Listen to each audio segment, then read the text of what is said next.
इतनी देर कहाँ लगा दी अम्मान तुमने? भाभी वो अम्मी के घर गई थी जावियार को लेने, और वहाँ पे आपकी अम्मी आई हुई थी, इसलिए उनके साथ बैठ गई। तुम इतनी बेफिक्र कैसे हो सकती हो? इंसान एक कॉल कर देता है। यहाँ हम अब्बू के लिए पहले ही परेशान है, वो शाम से घर नहीं आए, और अब तुम्हारी लापरवाही। भाभी आपको मेरी फिक्र करने की कोई जरूरत है नहीं। ईमान, ये घर है और यहाँ पे हर फर्द की फिक्र होगी।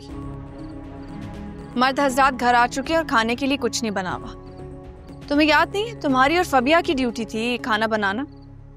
मुझसे जितने काम हो सकते थे ना, मैंने वो सारे कर लिए।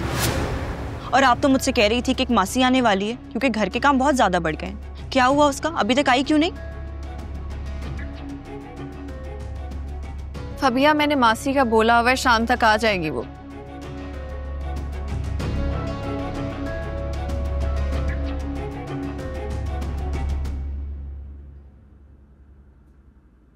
देखो, मैं तुम लोगों के साथ किसी किस्म की कोई नाइंसाफी नहीं करी। मैं सिर्फ तुम्हें और ईमान को जिम्मेदार बनाने की कोशिश करी।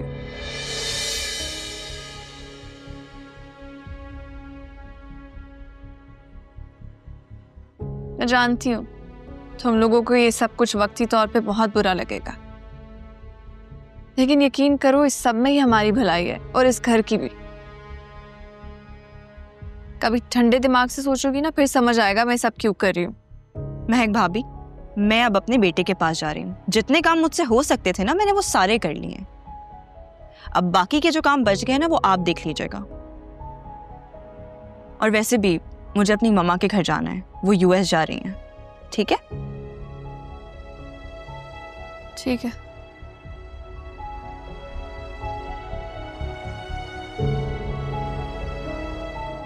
बस आपा, क्या बताऊं मैं आपको, हम तो खुद अभी तक अंबर आपा के गम से नहीं निकल पाए हैं। बहुत तकलीफ में थी बेचारी। जी जी, चलें। अच्छा सुने राहिला आपा, मैं अभी आपको फोन करती हूँ, ठीक है? अल्लाह हाफिज, अल्लाह हाफिज। अरे क्या हाल है, कैसी हैं? बिल्कुल ठीक। कैसी हैं आप? मैं बिल्कुल ठीक हूँ। आए ना, बैठे बैठे बैठे। भाभी आप कैसी अचानक आ गई? बताया भी नहीं, बताया होता। अरे भाभी, मैं शॉपिंग के लिए बाजार गई हुई थी। मेरा दिल किया कि मैं अपनी बहू से मिल लूं, सो मैं आ गई। अरे बहुत अच्छा किया आपने, मैं भी तो आपको याद ही कर रही थी। देखे ना, दिल को दिल से राह होती है। आपने याद किया, मैं आ गई। अस्सलाम वालेकुम। वालेकुम सलाम। जीती रहो। माशाल्लाह माशाल्लाह। कैसी हैं आप? मैं बिल्कुल ठीक हूँ, आप बैठो। भाभी, मैं राहिम की तरफ से आपसे माजरत ख्वाह। इंशाल्लाह राहिम की तरफ से आपको कभी कोई शिकायत नहीं मिलेगी। आपके फोन के बाद ना मैंने उसे समझा दिया था। उसे भी अपनी गलती का एहसास है। आइंदा वो दोबारा ये गलती कभी नहीं करेगा। भाभी, हम भी बेटी वाले हैं, हम जानते हैं घर की इज्जत क्या होती है। बहुत शुक्रिया भाभी। आप तो जानती हैं ना कि बेटियों की माओं के दिल पे क्या गुजरती है। भाभी, मेरी तो ख्वाहिश है कि मैं पहली फुर्सत में मुस्कान को अपने घर की बहू बना कर ले जाऊं, मगर क्या करूं, हालात ही कुछ ऐसे हैं कि इस वक्त शादी मुनासिब नहीं लगती। ईमान, आप एक बात बताऊं आपको, अंदर राहिम की अम्मी बैठे हैं। अच्छा, चलो तो बहुत अच्छी बात है, आज उनसे भी मुलाकात हो जाएगी। कहाँ बैठी है? ड्राइंग रूम में बैठी है, अम्मी से बातें कर रही है। अस्सलाम वालेकुम। कैसी हैं आप आंटी? सलाम। ऑफिस से आ रही हो? हाँ, बस जावियार को लेने आई हूँ। आप बताएं। बस बिल्कुल ठीक। राहिम बहुत तारीफ करता है तुम्हारी, कहता है इतनी मेहनत से काम करती है और उसके साथ जावियार की परवरिश कर रही। सलाम है भाई तुम्हें। शुक्रिया आंटी। भाई, राहिम को भी तो कुछ सिखाओ ना। 1 साल हो गया, उसकी प्रमोशन ही नहीं हुई। आप बिल्कुल फिक्र मत करें आंटी, इस साल उसकी प्रमोशन जरूर हो जाएगी। भाई, तुम उसे अपने जैसा बनाओ ताकि जिम्मेदारियां समझ जाए। वो बहुत समझदार है आंटी। आप जानती हैं, उसी ने मुझे इस जॉब पे लगवाया था और फिर काम भी उसने सिखाया था। हरियान, आप किसी को फोन तो करें। कोई दोस्त, कोई रिश्तेदार कहीं तो गए होंगे अप्पू। इतनी रात हो गई है, मुझे बहुत फिक्र हो रही है। अप्पू पता नहीं कहाँ होंगे। पता नहीं भाई, मैंने तो पूरी मार्केट में ढूंढ लिया, अब्बू पता नहीं कहाँ चले गए। कि दोस्त को भी फोन किया मैंने, वो भी कह रहे हैं कि वो नहीं वहां आए। कहाँ ढूंढे जाके उन? मुझे तो ये डर लग रहा है कि कहीं खुदा ना खास्ता उनकी तबीयत ना खराब हो गई हो। अल्लाह ना करे, खुदा के लिए ऐसे मत कहो, मुझे और परेशान कर रहे हो।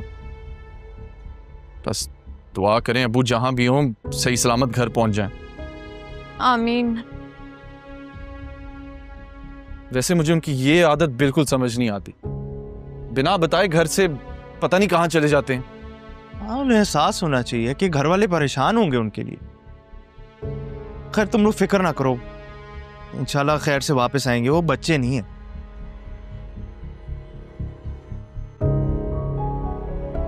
थक गए जाविया। चलो जल्दी से मैं तुम्हें चेंज करवा दूं। हम इतनी देर कहाँ लगा दी अम्मान तुमने?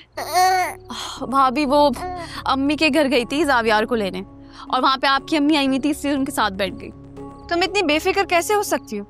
इंसान एक कॉल कर देता है। यहाँ हम अब्बू के लिए पहले ही परेशान है, वो शाम से घर नहीं आए, और अब तुम्हारी लापरवाही। भाभी आपको मेरी फिक्र करने की कोई जरूरत है नहीं। ईमान, ये घर है और यहाँ पे हर फर्द की फिक्र होगी। मर्द हजरात घर आ चुके हैं और खाने के लिए कुछ नहीं बना हुआ।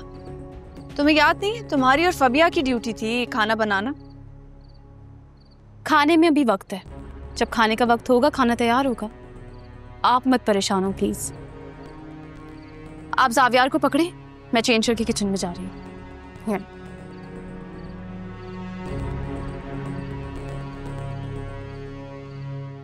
खैरियत है? आप लोग परेशान लग रहे। हाँ ना यार, वो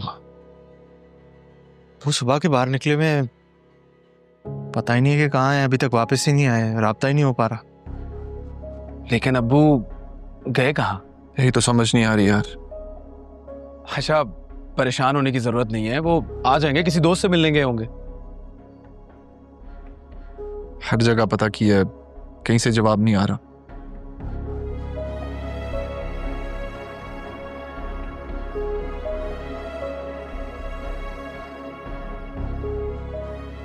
क्या करें, पुलिस स्टेशन में रिपोर्ट करवाएं? नहीं, अभी इसकी जरूरत नहीं, कुछ देर और इंतजार करते हैं, उसके बाद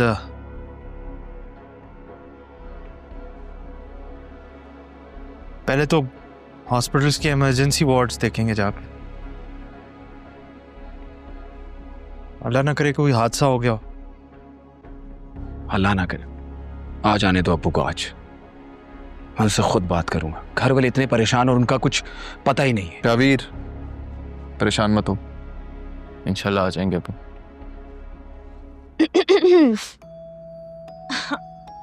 ईमान, तुमने मुझे कढ़ाई की इतनी अच्छी रेसिपी बताई है कि क्या बताऊं।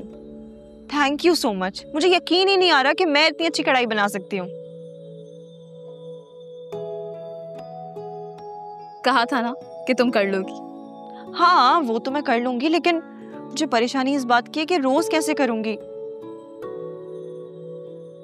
और तुमने नोटिस किया है ना कि महक भाभी के तेवर किस तरह बदल गए। वो तो हम पे हुक्म चलाए जा रही हैं। हाँ, वो जिस तरीके से आज बात कर रही थी, मुझे उनका रवैया बिल्कुल पसंद नहीं आया। तुम जानती हो वो मुझसे जॉब छोड़ने का कह रही हैं। क्या वाकई? लेकिन मैंने साफ साफ इनकार कर दिया है। तुम खुद सोचो, अगर जॉब छोड़ दूंगी तो अपने बेटे का खर्चा कहाँ से उठाऊंगी? ईमान, तुम्हें ना जॉब छोड़ने की कोई जरूरत नहीं है, क्योंकि शाबिर तो तुम्हारा साथ देगा नहीं। एक जॉब ही है जिसका सहारा है। और तुम्हें पता है, मेरी मॉम भी यूएस जा रही थी।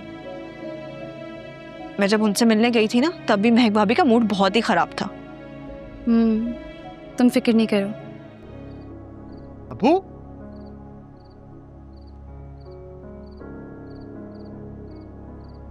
आप कहाँ थे? हम इतने परेशान थे आपके लिए।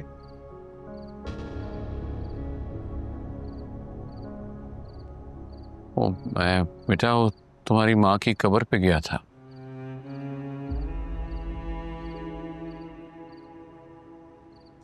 बातें करने लगा, वक्त का पता नहीं चला बेटा।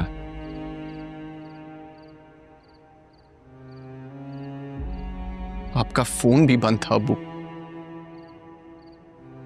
हम इतना परेशान थे, यहां कब से इंतजार कर रहे हैं आपका।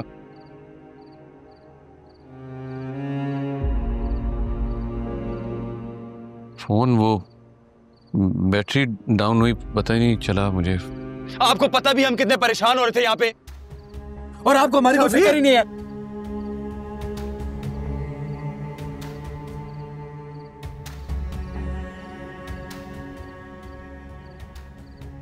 बेटा जब वहां जाता हूं ना तो अजीब सी कैफियत होती है मेरी।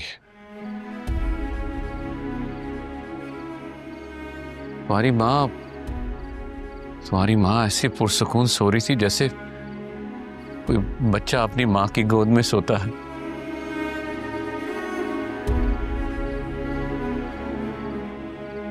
मैंने तो सोचा अब मैं भी वहीं अपनी बुकिंग करवा लेता हूं।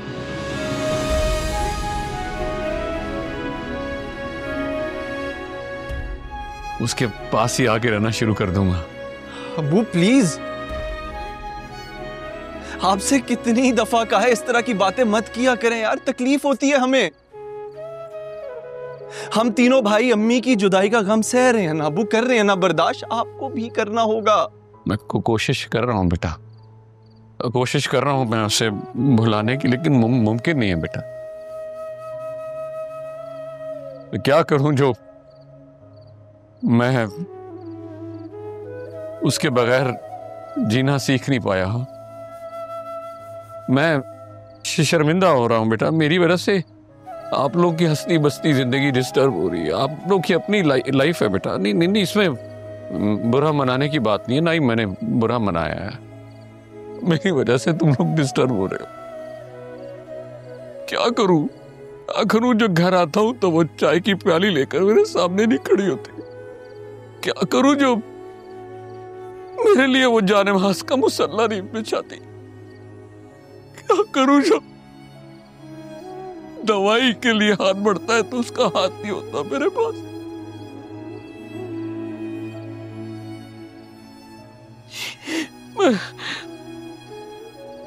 मैंने उसके बगैर जीना नहीं सीखा, जा ही नहीं रहा।